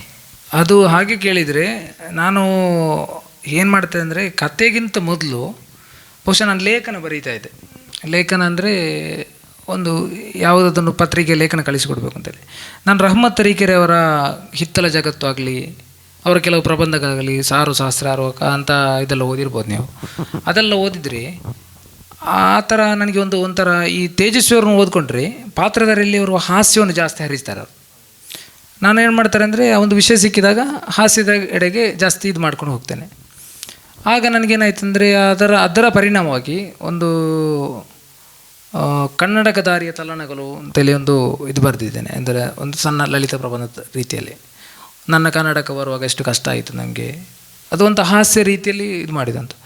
ಆವಾಗ ನನಗೆ ಬರೀತಾ ಇರುವಂಥ ಸಂದರ್ಭದಲ್ಲಿ ನನಗೆ ಯಾರೋ ಹೇಳಿದರು, ನಿನ್ನ ಬರಹದಲ್ಲಿ ಫಿಕ್ಷನ್ಸ್ ಅಂದರೆ ಒಂದು ಕತೆ ಹೇಳುವಂಥ ಇದು ಜಾಸ್ತಿ ಇದೆ ಅಂತೇಳಿ. ಈಗ ಲೇಖನ ಬರೆಯುವುದಾದರೂ ಕೂಡ ಏನಾಗ್ತದೆ ಅಂದರೆ, ನಾವು ಕತೆ ಹೇಳುವ ರೀತಿಯಲ್ಲಿ ಹೇಳಿದರೆ ಮಕ್ಕಳಿಗೆ ಏನಾಗ್ತದೆ ಅಂದರೆ ಹೆಚ್ಚು ರೀಚ್ ಆಗ್ತದೆ. ಅದು ಈಗ ನಾರ್ಮಲ್ ನೋಡಿ, ನಾವು ಉದಾಹರಣೆಗೆ ಒಂದು ಬಾಲಮಂಗಲ ಪುಸ್ತಕವನ್ನು ಒಬ್ಬ ಹುಡುಗನಿಗೆ ಕೊಡ್ತೀವಿ, ಅದೇ ಹುಡುಗನಿಗೆ ಸ್ಕೂಲ್ನ ಪುಸ್ತಕ ಕೊಡ್ತೀವಿ. ಸ್ಕೂಲ್ನ ಪುಸ್ತಕ ಓದಿ ಅವನು ತೆಗೆಳುವುದು 70 ಮಾರ್ಕ್ಸ್. ಅದೇ ಕಥೆಯದು ಯಾವುದಾದೊಂದು ಪಾತ್ರಧಾರಿ ವಿಷಯ ಕೇಳಿದರೆ ಸಡನ್ನಾಗಿ ಅದರ ಆನ್ಸರ್ ಹೇಳ್ತಾನೆ. ಅದು ಕಥೆಯ ರೀತಿಯಲ್ಲಿ ಇದು ಹೇಳ್ಕೊಂಡು ಹೋದರೆ ಅವರಿಗೆ ಇನ್ನೂ ರೀಚ್ ಆಗ್ತದೆ, ಅಥವಾ ಅದಕ್ಕೆ ಓದಲಿಕ್ಕೆ ಜನ ಜಾಸ್ತಿ ಸಿಗ್ತಾರೆ. ಆವಾಗ ನಮಗೆ ಒಂದು ನೆಮ್ಮದಿ ಆಗ್ತದೆ, ನಾನು ಏನೋ ಹೇಳಲಿಕ್ಕೆ ಹೋಗಿದ್ದೇನಲ್ಲ ಅದು ಕರೆಕ್ಟಾಗಿ ತಲುಪಿದೆ ಅಂತೇಳಿ ಒಂದು ಫೀಲ್ ಬರ್ತದೆ ಅಂತೇಳಿ. ಅದರ ನಂತರ ನಾನು ಕಥೆಗೆ ತಿರುಗಲಿಕ್ಕೆ ಸ್ಟಾರ್ಟ್ ಮಾಡಿದೆ. ಆ ಬಳಿಕ ನಾನು ಕತೆ ಬರೆದಿದ್ದೆ, ಆ್ಯಡಮ್ ಕುದುರು ಅಂತೇಳಿ, ನೀವು ಓದಿದ್ದಿರ್ಬೋದು. ಆ್ಯಡಮ್ ಕುದುರು ಅಂತೆಲ್ಲ, ಆ್ಯಡಮ್ ಕುದುರೆ ಕತೆ ಬರೆದಾಗ, ಇದು ಇಲ್ಲಿ ಉಳ್ಳಾಳದ ಆ್ಯಡಮ್ ಕುದುರು ಅದರಲ್ಲಿ ಬರೆದ ಕತೆ ಅದು. ಆ ಕತೆ ಓದಿದ ಕೂಡಲೇ ನನಗೆ ಒಂದು 2-3 ಕಾಲ್ ಬಂದಿತ್ತು. ಒಂಥರ ಅನಾನಿಮಸ್ ಕಾಲ್ ಅಂತ ಹೇಳ್ತಾರಲ್ಲ, ಹಾಗೆ ಬಂದಿತ್ತು. ಇದು ಸತ್ಯ ಘಟನೆನ, ನಮ್ಮೂರಲ್ಲಿ ಹಾಗೆ ಆಗಲೇ ಇಲ್ಲಲ್ಲ, ಹಾಗೆ ಕೇಳ್ಕೊಂಡು ಅದು ಕಾಲ್ಪನಿಕ ಅಂತ ಹೇಳಿ ಕೆಲವರು ಅದು ಅದೇ ಸತ್ಯ ಅಂತೇಳಿ ನಂಬುವಂಥ ಪರಿಸ್ಥಿತಿಗೆ ಕೆಲವರು ಬರ್ತಾಯಿದ್ರು. ಅದು ಅಂದರೆ ನಿಮಗೆ ಹೇಳಿದಾಗೆ ಫಿಕ್ಷನ್ ಇದ್ದರೆ ಹೆಚ್ಚು ಜನ ಓದ್ತಾರೆ. ಅದು ನಾನು ಇದು ಮಾಡ್ತೇನೆ. ಅಂದರೆ ನಮಗೆ ಏನಾಗ್ತದೆ ಅಂದರೆ, ನಾವು ಬರಿತಾ ಹೋದಾಗೆ ಇನ್ನೊಬ್ಬರಿಗೆ ರೀಚ್ ಆಗಬೇಕು ಅಂತ ಒಂದು ಫೀಲ್ ಬರಬೇಕಾದ್ರೆ ನಾವು ಆ ರೀತಿ ಬರೀಲೇಬೇಕಾಗ್ತದೆ. ಈಗ ಸಾಹಿತ್ಯ ವಲಯದಲ್ಲಿ ನೋಡಬೇಕಾದ್ರೆ ಫಿಕ್ಷನ್ ಇರುವಂಥ ಬರಹಗಾರರಿಗೆ ಓದುಗರು ಜಾಸ್ತಿ, ಫಿಕ್ಷನ್ಗೇನೆ ಜಾಸ್ತಿ ಓದುಗರಿರುವಂಥದ್ದು. ಅದೇ ರೀತಿ ಮತ್ತೆ ನೀವು ನಿಮ್ಮನ್ನೊಂದು ಗೀತ ರಚನೆಕಾರ ಎಂಬ ರೀತಿಯಲ್ಲೂ ಕೂಡ ಇವರನ್ನು ಪರಿಚಯಿಸ್ಬೋದು. ತುಂಬ ಹಾಡುಗಳನ್ನು ಬರೆದಿದ್ದಾರೆ. ಈಗಾಗಲೇ ಇಷ್ಟಿನವರತೆಗಳಂತ ಕವಿತೆಗಳನ್ನು ಕೂಡ, ಕವನ ಸಂಕಲನ ಕೂಡ ಪಬ್ಲಿಷ್ ಮಾಡಿದ್ದೀರಲ್ವಾ? ಅದು ಬಹುಶಃ ಅದು ಮುನವ್ವರ್ ಅವರದು ಮದೀನಾ ಮುನವ್ವರದಲ್ಲೇ ಪ್ರಕಾಶಿತ ಹೊಂದಿದೆ ಅಂತ ಕಾಣ್ತದೆ ನನಗೆ. ಅದು ನನ್ನದು ಡ್ರೀಮ್ ಆಗಿತ್ತು. ಅಂದರೆ ನನಗೆ ಕವಿತೆ ಬರೆಯುವುದಂದರೆ, ನಾನು ಅಷ್ಟು ದೊಡ್ಡ ಏನಾಗಲಿಲ್ಲ ಅಂದರೆ, ಒಂದು ಕವಿತೆ ಒಂದು ಕವಿಯಾಗಿ ಏನಾಗಿದೆ ಅಂದರೆ, ಕವಿಯಾಗಿ ಯಾರು ಗುರುತಿಸಲ್ಲ. ಅಂದರೆ ಯಾರೊಬ್ಬರು ಕೂಡ ಸ್ವತಃ ನಾನು ಕವಿ ಅಂತೇಳಿ ಬರೀಲಿಕ್ಕೆ ಕೂತ್ಕೊಂಡ್ರೆ ಕವಿತೆ ಬರೀಲಿಕ್ಕೆ ಆಗಲ್ಲ. ಅದೊಂದು ಸಂದರ್ಭ, ಒಂದು ಭಾವ ಅಷ್ಟೇ. ಆ ಸಂದರ್ಭದಲ್ಲಿ ಬರೆದು ಹೋಗಿರೋದು ಮತ್ತೇನಾಗ್ತದೆ, ಕವಿತೆಯಾಗಿ ರೂಪುಗೊಳ್ತದೆ. ಹಾಗೆ ನೋಡಿ, ನನಗೆ ಈ ಕವಿತೆಗೆಲ್ಲ ಪ್ರೇರಣೆ ಏನಂದರೆ, ನಾನು ಮೊಬೈಲಲ್ಲಿ ಫೋಟೋಗ್ರಫಿ ಇದು ಜಾಸ್ತಿ ನನಗೆ. ನಾನು ಫೇಸ್ಬುಕ್ಕಲ್ಲಿ ಏನಾದರೂ ಒಂದು ಫೋಟೋ ಹಾಕಿದರೆ ನನಗೇನು ಹೊಳಿತದೆ ಅಂದರೆ, ಈಗ ಎಲ್ಲರಿಗೂ ಫಾರ್ ಎಕ್ಸಾಂಪಲ್ ಹೇಳುವಂಥದ್ದು, ಮೋಡ ಕಾಣ್ತಾ ಇದ್ದರೆ ನಾನು ಮೋಡವನ್ನಾಗಿ ಡೈರೆಕ್ಟಾಗಿ ಮೋಡವನ್ನು ನೋಡಲ್ಲ. ಮೋಡಕ್ಕೆ ಬೇರೆ ಏನಾದರೂ ನನಗೆ ಫಾರ್ ಎಕ್ಸಾಂಪಲ್ ಅದೊಂದು ಕಾಗದ ತುಂಡಾಗಿ ಕಾಣ್ಬೋದು, ಇಲ್ಲದ್ರೆ ಕಸ ಯಾರೋದು ಎಸೆದಾಗಿ ಕಂಡಿರ್ಬೋದು. ಆ ಥರ ಅದನ್ನೇ ನಾನು ಜಾಸ್ತಿ ನಂಬಿದ ಹಾಗೆ ಬರೀತೇನೆ. ಆಗ ಕವಿತೆ ಆಗಲಿಕ್ಕೆ ಸ್ಟಾರ್ಟ್ ಆಗ್ತದೆ. ಇನ್ನು ಇಷ್ಕಿನ ಹೊರತೆ ಹೇಳೋದಾದರೆ ನಾನು ಅದು ಇಷ್ಟಪಟ್ಟು ಬರೆದಂಥ ಒಂದು ಇದು ಅಂದರೆ ನನಗೆ ಪ್ರವಾದಿ ಅವರ ಸಲ್ಲಲ್ಲಾಹು ಅಲೈಹಿ ವಸಲ್ಲಂ ಅವರ ಒಂದು ಇಷ್ಟು ಬರೆಯುವಾಗ ಅದೊಂದು ಕೃತಜ್ಞತೆ ಸಲ್ಲಿಸಬೇಕು ಎಂಬಂಥ ಒಂದು ನೆಪದಲ್ಲಿ ಅದು ಬರೆದು ಪ್ರಾರಂಭಿಸುವಂಥದ್ದು. ಬಹುಶಃ ಒಂದು 2-3 ವರ್ಷದಿಂದ ರಬಿಯುಲ್ ಅವಲ್ ಕೂಡ ಏನೋ ಪ್ರಶಸ್ತಿ ಬಂದಿದೆ. ಹೌದು, ಕಳೆದ ಒಂದು ತಿಂಗಳ ಅಥವಾ ಒಂದು 20 ದಿನಗಳ ಹಿಂದೆ ಅದಕ್ಕೆ ಏನಾಗಿದೆ ಅಂದರೆ ಅವ್ವ ಪ್ರಶಸ್ತಿ, ಸೃಜನಶೀಲ ಕಾವ್ಯ ಪ್ರಶಸ್ತಿ ಇದ್ದಿತ್ತು. ಅದರಲ್ಲಿ ಅಗ್ರ 3 ಏನೋ ಕವನ ಸಂಕಲನ ಇದಾಗಿತ್ತು. ಪ್ರಶಸ್ತಿ ಅಂದರೆ ಬಹುಮಾನ ಬಂದಿಲ್ಲ, ಅದರ ಅಲ್ಲಿ ಮೆಚ್ಚುಗೆಗೆ ಆಯ್ಕೆಯಾಗಿದೆ. ಪುಸ್ತಕ ಬಹುಮಾನಕ್ಕೂ ಕೂಡ ಅಲ್ಲಿದಾಗಿದೆ ಆಯ್ಕೆಯಾಗಿ. ಅಂಥ ಒಂದು ಕವನ ಸಂಕಲನ ಮೇನ್ ಸ್ಟ್ರೀಮಿನ ಒಂದು ಇದರಲ್ಲಿ ಸಾಲಲ್ಲಿ ಬಂದು ಆಯ್ಕೆ ಆದದ್ದು ಅಂತ ಹೇಳಿದ್ರೆ ಒಂದು ಹೆಮ್ಮೆಯ ವಿಷಯ. ಇಲ್ಲದಿದ್ದರೆ ಅಂಥ ಒಂದು ಕವನ ಸಂಕಲನವನ್ನು ಒಂದು ಧಾರ್ಮಿಕ ಒಂದು ಕ್ಷೇತ್ರಕ್ಕೆ ಸೀಮಿತ ಮಾಡಿಕೊಳ್ತಾರೆ. ಹಾಗೆ ಮುನವ್ವರ್ ಅಂತ ಲೇಖಕರು ಈಗ ಕವನದಲ್ಲಿ ಆಗಿರ್ಬೋದು, ಕಥೆಯಲ್ಲಿ ಆಗಿರ್ಬೋದು, ಮೇನ್ ಸ್ಟ್ರೀಮ್ ಅಂದರೆ ಮುಖ್ಯ ವಾಹಿನಿಯಲ್ಲಿ ಬಂದು ಯುವಕರಿಗೆ, ಬರಹಗಾರರಿಗೆಲ್ಲ ಬರೀಲಿಕ್ಕೆ ಸ್ಫೂರ್ತಿ ಆಗೋದು ಅಂತ ಹೇಳಿದ್ರೆ ಅಂತ ಹೇಳಿದ್ರೆ ತುಂಬ ಒಂದು ಹೆಮ್ಮೆಯ ವಿಷಯ. ಪ್ರವಾದಿ ಪ್ರೇಮ ಅಂದರೆ ಮುಸಲ್ಮಾನರಲ್ಲಿ ವ್ಯಾಪಕವಾಗಿ ಕಂಡುಬರುವಂಥ ಒಂದು ಭಾವ ಅದು. ಆ ಭಾವವನ್ನು ಬಹಳ ಎಫೆಕ್ಟಿವ್ ಆದ ರೀತಿಯಲ್ಲಿ, ಪ್ರಭಾವ ಬೀರುವಂತಹ ರೀತಿಯಲ್ಲಿ ನಮಗೆ ಇತರ ನಮ್ಮ ಇಲ್ಲಿರುವಂತಹ ಕನ್ನಡ ಓದುಗರಿಗೆ ತಲುಪಿಸಲಿಕ್ಕೆ ಆಗಿದೆ ಅನ್ನುವಂಥದ್ದು ಆ ಪುಸ್ತಕದ ಒಂದು ದೊಡ್ಡ ಹೆಗ್ಗಳಿಕೆ ಅಂತ ಕಾಣ್ತದೆ. ಅಂದರೆ ನಮ್ಮ ಕಾಲ್ಪನಿಕ ಕೃತಿಗಳು ಯಾವಾಗ ಅದು ಬಹಳ ಸಾಮಾಜಿಕ ಪ್ರಾಧಾನ್ಯತೆ ಪಡೆಯುತ್ತದೆ ಅಂತ ಹೇಳಿದರೆ, ಅದು ಒಂದು ಸಮುದಾಯದ ಜನರ ಭಾವಗಳನ್ನು, ಸಂಸ್ಕೃತಿಯನ್ನು ಪಸರಿಸಲಿಕ್ಕೆ, ಅಂದರೆ ಅದನ್ನು ವಿನಿಮಯ ಮಾಡಲಿಕ್ಕೆ ಸಾಧ್ಯ ಆಗಬೇಕು. ಆವಾಗ ಏನಾಗ್ತದೆ ಅಂತ ಹೇಳಿದರೆ, ಸಮುದಾಯಗಳ ನಡುವೆ ಇರುವಂತಹ ಭಿನ್ನತೆಗಳು, ಕಂದಕಗಳು ಹಲವಾರಿವೆ. ಅದನ್ನೆಲ್ಲ ನೀಗಿಸಲಿಕ್ಕೆ ಇಂತಹ ಕಥೆಗಳಿಗೆ ಸಾಧ್ಯವಾಗ್ತದೆ, ಕವನಗಳಿಗೆ ಸಾಧ್ಯವಾಗ್ತದೆ. ಈಗ ಅದೇ ಹೇಳ್ತಾ ಇರೋದು. ಈಗ ಇಂಥ ಕವಿತೆ ಬರೆದವರಲ್ಲಿ ಉದಾಹರಣೆಗೆ ನಾವು ಜಲಾಲುದ್ದೀನ್ ರೂಮಿ ಅವರನ್ನು ಹೆಚ್ಚಿನದಾಗಿ ಏನು ಮಾಡ್ತಾರೆ ಅಂದರೆ, ಅವರು ಸೂಫಿ ಕವಿತೆಗಳನ್ನು ಏನು ಮಾಡ್ತಾರೆ ಅಂದರೆ, ಯಾವುದೋ ಒಂದು ಹೆಚ್ಚಿನದಾಗಿ ಒಂದು ಪ್ರೇಮ ಕವಿತೆ ಅಂತೇಳಿ ಕೆಲವರು ಇದ್ದಾಗ್ತಾರೆ. ಬಹುಶಃ ಅದರಲ್ಲಿ ಪ್ರೇಮ ಕವಿತೆಗಳಿಗಿಂತ ಅದು ಒಂಥರ ಅವರು ಕಂಡಂಥ ಭಾವ ಬೇರೆ ಇರ್ಬೋದು. ಅದೊಂದು ಇಲಾಹನ ಮತ್ತು ಅವರ ನಡುವೆ ಇರುವಂಥ ಒಂದು ಪ್ರೇಮದ ಆ ಉತ್ತುಂಗ ಅದು ಇಲ್ಲಿ ಬರುವಾಗ ಏನಾಗ್ತದೆ ಅಂದರೆ, ಒಂದು ಪ್ರೇಮಿಗಳಿಗೂ ಕೂಡ ಅದನ್ನು ಬಳಸಲಿಕ್ಕೆ ಪ್ರಾರಂಭ ಮಾಡಿದ್ದಾರೆ. ಒಂದು ಸರ್ವವ್ಯಾಪಿ ಆಗಲಿಕ್ಕೆ ಸ್ಟಾರ್ಟ್ ಆಗ್ತದೆ. ನನಗೆ ನೀವು ಇಷ್ಕಿನ ಹೊರತೆ ಬಗ್ಗೆ ಹೇಳಿದಿರಿ. ಇಷ್ಕಿನ ಹೊರತೆ ಅಂದರೆ ನನಗೆ ಒಂಥರ ನಾನು ಕವಿತೆಯಾಗಿ ಬರೆದಿದ್ದಲ್ಲ, ಕೆಲವೊಂದು ನಾನು ಹೇಳಿದ ಹರಕಿಟ್ಟು ಕೂಡ ಬರೆದಿದ್ದೇನೆ ಅದರಲ್ಲಿ ಕವಿತೆ. ನಾನು ಈ ಕವಿತೆ ಈ ಫಲವು ನನಗೆ ಸಿಗಬೇಕು ಅಂತೇಳಿ ಎಂಬಂಥ ಒಂದು ಹರಕೆಗಾಗಿ ಕೂಡ ಕವಿತೆಯನ್ನು ಬರೆದಿದ್ದೇನೆ. ಕೆಲವೊಮ್ಮೆ ಅದರಲ್ಲಿ ಫಲ ಕೂಡ ಸಿಕ್ಕಿದೆ ನನಗೆ. ನಮ್ಮ ಯುವ ಬರಹಗಾರರು ತುಂಬ ಮಂದಿ ಇರ್ತಾರೆ. ಅವರಿಗೆ ಅಂದರೆ ಕತೆ ಬರೀಬೇಕು, ಲೇಖನ ಬರೀಬೇಕು, ಕವನ ಬರೀಬೇಕು ಇಂತೆಲ್ಲ ತುಂಬ ಆಸೆ ಇರ್ತದೆ. ಇಂಥ ಯುವ ಬರಹಗಾರರಿಗೆ ಕೊಡಬಯಸುವಂಥ ಸಲಹೆ ಏನು? ಸಲಹೆ ಅಂದರೆ ಮೊದಲನೇದಾಗಿ ಅವರ ಕ್ಷೇತ್ರ ಯಾವುದು ಅಂತೇಳಿ ಅವರು ಸೆಲೆಕ್ಟ್ ಮಾಡ್ಕೋಬೇಕು. ಉದಾಹರಣೆಗೆ ಕೆಲವರಿಗೆ ಕವಿತೆ ಕ್ಷೇತ್ರ ಆದರೆ ಅವರಿಗೆ ಅದು ಕ್ಷೇತ್ರ ಯಾವುದು ಅಂತೇಳಿ ಸೆಲೆಕ್ಟ್ ಮಾಡಲಿಕ್ಕೆ ಹೆಚ್ಚು ಯಾರೂ ಇದು ಬೇಕಾಗಿಲ್ಲ. ಫಾರ್ ಎಕ್ಸಾಂಪಲ್ ಯಾವುದಾದ್ರೂ ಪುಸ್ತಕ ತಗೊಳ್ತೀವಿ, ನಾವು 1-2-3 ಪುಸ್ತಕ ಸೆಲೆಕ್ಟ್ ಮಾಡ್ತೀವಿ. ಯಾವ ಪುಸ್ತಕ ಓದುವಾಗ ಹೆಚ್ಚು ಅವ್ರಿಗೆ ಆಪ್ತ ಅಂತ ಅನಿಸ್ತದೆ ಅದು ಅವ್ರ ಕ್ಷೇತ್ರ ಅಂತೇಳಿ ಡೆಫಿನೆಟ್ಲಿ ಅದು ಯಾರು ಹೇಳ್ಕೊಡ್ಬೇಕಾಗಿಲ್ಲ. ಆಟೋಮೆಟಿಕ್ಕಾಗಿ ಏನು ಮಾಡ್ತಾರೆ ಅಂದರೆ, ಆ ಥರವೇ ಬರಿಬೇಕು, ಹೊಸ ವಿಚಾರವನ್ನು ಬರಿಬೇಕು ಅಂತೇಳಿ ಒಂದು ಫೀಲ್ ಬರಲಿಕ್ಕೆ ಸ್ಟಾರ್ಟ್ ಆಗ್ತದೆ. ಕೆಲವರು ಅಂದರೆ ಕ್ರಿಯೇಟಿವ್ ರೈಟರ್ ಆಗ್ತಾರೆ. ನಾನು ಎಲ್ರಿಗೂ ಹೇಳಲಿಕ್ಕಿರೋದು, ಈಗ ಯಾರಾದರೂ ಕತೆ ಹೊಸದಾಗಿ ಬರಿಬೇಕು ಅಂತೇಳಿ ಯಾರಿಗಾದರೂ ಒಂದು ಫೀಲ್ ಬರಬೇಕಾಗಿದ್ದರೆ ಅವರೇನು ಮಾಡಬೇಕು, ಕಥಾ ಸಂಕಲನ ಓದಬೇಕು. ಹೆಚ್ಚು ಓದಿದಂತೆ ನಮ್ಮೊಳಗೆ ಕಥೆಯ ಯಾವ ರೀತಿ ಪಾತ್ರಗಳನ್ನು ಹೇಗೆ ಬೆಳೆಸ್ಬೋದು, ಹೇಗೆ ಪಾತ್ರಗಳನ್ನು ಅವರ ಮಾತಿನ ಮೂಲಕ ಅಥವಾ ಅವರ ಹಾವಭಾವ ಮೂಲಕ ಯಾವ ರೀತಿ ನಾವು ಸಂದೇಶವನ್ನು ತಲುಪಿಸ್ಬೋದು, ಕತೆಗಾರ ಅಥವಾ ಓದುಗರಿಗೆ ಹೇಗೆ ತಲುಪಿಸ್ಬೋದು, ಇದನ್ನೆಲ್ಲ ಮನನ ಮಾಡಿಕೊಂಡು ಬರೀಲಿಕ್ಕೆ ಪ್ರಾರಂಭ ಮಾಡಿದರೆ ಕತೆ ಯಾವಾಗಲೂ ಕೂಡ ಸಕ್ಸಸ್ ಆಗ್ತಾನೆ, ಕತೆಗಾರ ಕೂಡ ಸಕ್ಸಸ್ ಆಗ್ತಾನೆ. ಇನ್ನು ಕವಿತೆ ಬರೀಲಿಕ್ಕೆ ಕೂಡ ಅದು ಪ್ರೇರಣೆ ಆಗ್ತದೆ. ಇನ್ನು ಯಾರೇ ಆಗಲಿ ಓದಲಿಕ್ಕೆ, ಯಾವುದು ಬರೀಲಿಕ್ಕೆ ಅಥವಾ ಅದು ಯಾವುದೇ ಕ್ಷೇತ್ರ ಅಲ್ಲ ಅಂತ ಭಾವಿಸಿದ್ರು ಕೂಡ ಓದುವಂಥ ಒಂದು ಅಭ್ಯಾಸ ಯಾವಾಗಲೂ ಇಟ್ಕೊಳ್ಳೋದು ಒಳ್ಳೆಯದು, ತುಂಬ ಒಳ್ಳೆಯದು. ಅದು ಏನು ಮಾಡ್ತದೆ ಅಂದರೆ, ಯಾವಾಗಲೂ ನಮ್ಮ ಸಮಯವನ್ನು ಹಾಳು ಮಾಡೋದಿಲ್ಲ. ಅದು ಯಾವಾಗಾದರೂ ಒಂದು ಸಂದರ್ಭದಲ್ಲಿ ಅದು ನಮಗೆ ಉಪಯೋಗಕ್ಕೆ ಬಂದೇ ಬರ್ತದೆ ಅಂತೇಳಿ ನನಗೆ ಹೇಳಲಿಕ್ಕಿರುವಂಥದ್ದು. ಮುನವ್ವರ್ ಅವರೇ, ತುಂಬ ಸಂತೋಷವಾಯಿತು. ನೀವು ನಿಮ್ಮ ಬಿಡು ಮಾಡಿಕೊಂಡು, ನಿಮ್ಮ ಬಿಡುವಿಲ್ಲದ ಬಿಡುವನ್ನು ಮಾಡಿಕೊಂಡು ಇಲ್ಲಿ ಬಂದು ನಿಮ್ಮ ಅನುಭವಗಳನ್ನೆಲ್ಲ ಹೇಳಿದ್ದೀರಿ, ನಮ್ಮೊಂದಿಗೆ ಮಾತಾಡಿದ್ದೀರಿ. ತುಂಬ ಸಂತೋಷ ಆಯಿತು. ಮತ್ತೊಮ್ಮೆ ನಿಮಗೆ ಧನ್ಯವಾದಗಳನ್ನು ಸಲ್ಲಿಸ್ತಾ ಇದ್ದೇನೆ. ಅದೇ ರೀತಿ ನೀವು ಇನ್ನೂ ಕೂಡ ಅನೇಕ ಒಳ್ಳೊಳ್ಳೆಯ ಕಥೆಗಳನ್ನು ಬರೆದು ಪ್ರಕಾಶಿಸಬೇಕು. ನಿಮ್ಮ ಹೆಸರೇ ಮುನವ್ವರ್, ಅದೇ ರೀತಿ ಪ್ರಕಾಶಿಸುವವರು ಅಂತ. ಅದೇ ರೀತಿ ನೀವು ನಮ್ಮ ಸಮಾಜಕ್ಕೆ, ನಮ್ಮ ಸಾಹಿತ್ಯ ಕ್ಷೇತ್ರಕ್ಕೆ ನೀವು ಇನ್ನೂ ಕೂಡ ಒಳ್ಳೆಯ ಕಥೆಗಾರ ಸಾಲಲ್ಲಿ ಬಂದು ನೀವು ಅಲ್ಲಿ ಕೂಡ ಬೆಳಗಬೇಕು. ಹಾಗೆ ಬೆಳಗುವಂತಾಗಲಿ ಎಂದು ನಾವು ಕೂಡ ಹಾರೈಸ್ತಾ ಇದ್ದೇವೆ. ಎಲ್ಲ ವಿಧ ಶುಭಾಶಯಗಳನ್ನು ಸಲ್ಲಿಸ್ತಾ ಇದ್ದೇವೆ.